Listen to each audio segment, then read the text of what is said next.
anak-anak Indonesia, apa kabarnya? Baik-baik saja bukan? Khusus pada kesempatan ini, Ibu akan menyapa anak-anak Ibu, siswa SMA Katolik Kabanjahe. Ibu berharap, walaupun pada saat ini kita berada pada masa pandemi, kita tetap berada dalam keadaan semangat. Baik, pada pertemuan kita kali ini, Ibu akan menjelaskan materi kelas 10, yaitu langkah-langkah menulis puisi. Agar puisi yang kita ciptakan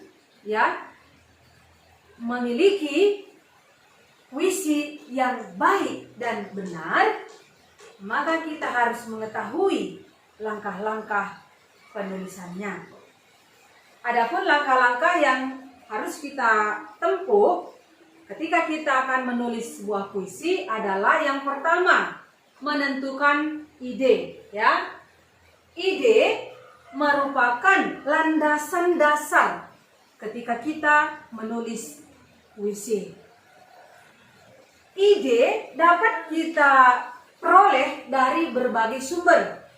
Misalnya kita dapat mencari ide dari alam, kita dapat mencari ide dari manusia. Nah, jadi ketika kita telah menemukan ide, maka itu dapat kita jadikan sebagai landasan dasar ketika kita menulis sebuah puisi. Nah, lalu langkah yang selanjutnya atau langkah yang kedua adalah masukilah ruang imajinasi. Puisi merupakan karya fiksi. Puisi merupakan karya fiksi. Imajinasi dalam puisi dipengaruhi oleh pemikiran tentang puisi tersebut.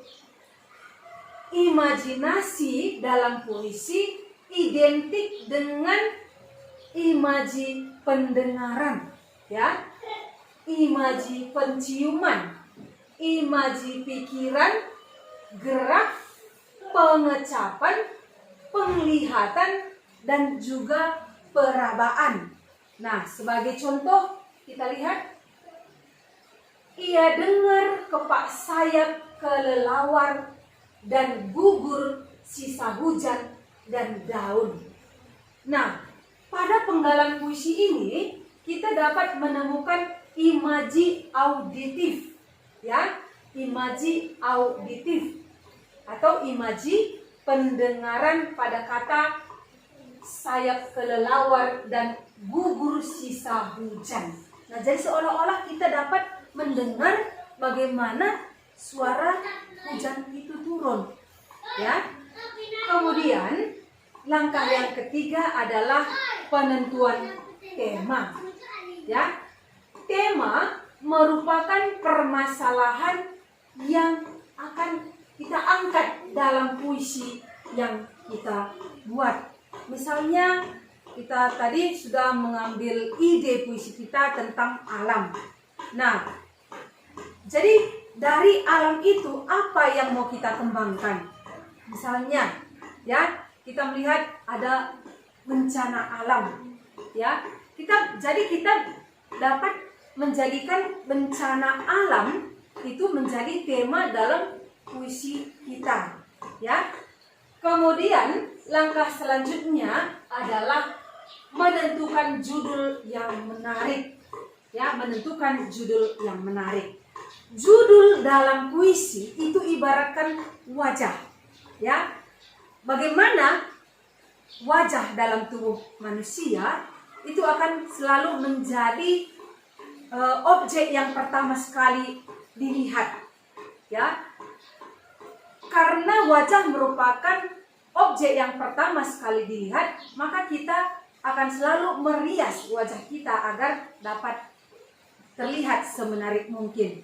Demikian juga halnya dengan judul pada puisi.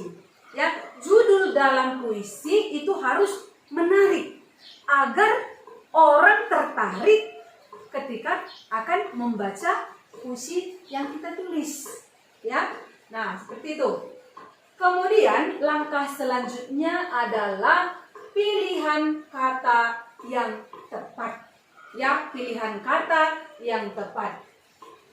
Kata-kata dalam puisi itu ibarat nyawa, ya, ibarat nyawa puisi. Jadi pilihan kata atau diksi dalam puisi harus menggunakan kata-kata yang khas dan bermakna. Kemudian langkah yang selanjutnya adalah buatlah lari yang menarik, ya, buatlah lari yang menarik.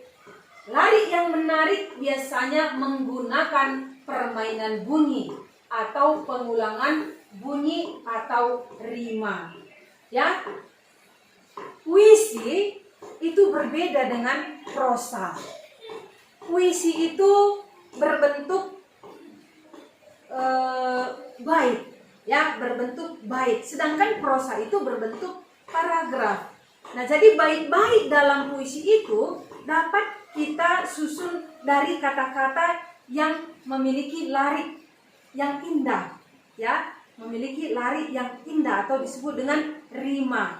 Ya, rima itu dapat berupa pengulangan kata ataupun pengulangan suku kata. Misalnya pada puisi Khairil Anwar. Kalau sampai waktuku, ku mau tak seorang pun tahu, ya. Jadi kata suku kata ya, pada puisi itu, pada lari puisi itu, pada lari puisi yang pertama itu sama dengan pada lari puisi yang kedua. Bisa juga dalam pengulangan kata, ya, pengulangan kata. Kurindu, ya, kurindu belayan ibu. Kurindu kasih sayang ibu. Jadi di situ ada pengulangan kata kurindu, ya. Itu disebut dengan rima dalam penulisan puisi. Kemudian menentukan tipografi yang sesuai, ya. Seperti yang sudah Ibu jelaskan tadi, bahwa puisi itu dalam bentuk bait, ya. Jadi dapat kita bentuk dia tipografinya itu bisa berupa bentuk kerucut ataupun misalnya bentuk piramida. Nah, ataupun seperti yang kita lihat di depan ini, ya, puisi Sutarji Kalsum, ya, kawin. Nah, di situ bentuk tulisannya itu tidak datar, tetapi kita lihat di sini ada bentuknya, ya. Nah, jadi tinggal kita pilih tipe apa yang akan kita pilih dalam penulisan puisi kita tersebut. Lalu langkah yang selanjutnya adalah gunakan majas. Majas di dalam puisi itu bertujuan untuk memperindah bahasa di dalam puisi, ya, memperindah bahasa di dalam puisi agar apa yang disampaikan oleh penulis, ya, itu dapat dengan mudah ditangkap oleh si pembaca, ya. Karena lewat majas itu dapat mewakili apa yang dirasakan oleh penulis puisi. Sebagai contoh kita lihat di sini, ya. Aku ini binatang jalan dari kumpulan yang terbuang. Pada lari puisi ini kita temukan majas metafora, yaitu aku ini binatang jalan. Jadi dari puisi ini dapat kita lihat bagaimana perasaan penulis, ya, bagaimana perasaan penulis yang dituangkan di dalam puisi yang mengungkapkan bahwa dirinya adalah binatang jalan. Nah, ini diungkapkan melalui majas ataupun gaya bahasa. Nah, demikianlah, ya, demikianlah langkah-langkah kalau kita ingin menulis puisi. Nah, jadi kalau kita sudah memahami langkah-langkah di dalam penulisan puisi ini tadi, maka kita pasti akan dengan mudah menulis puisi. Selamat mencoba.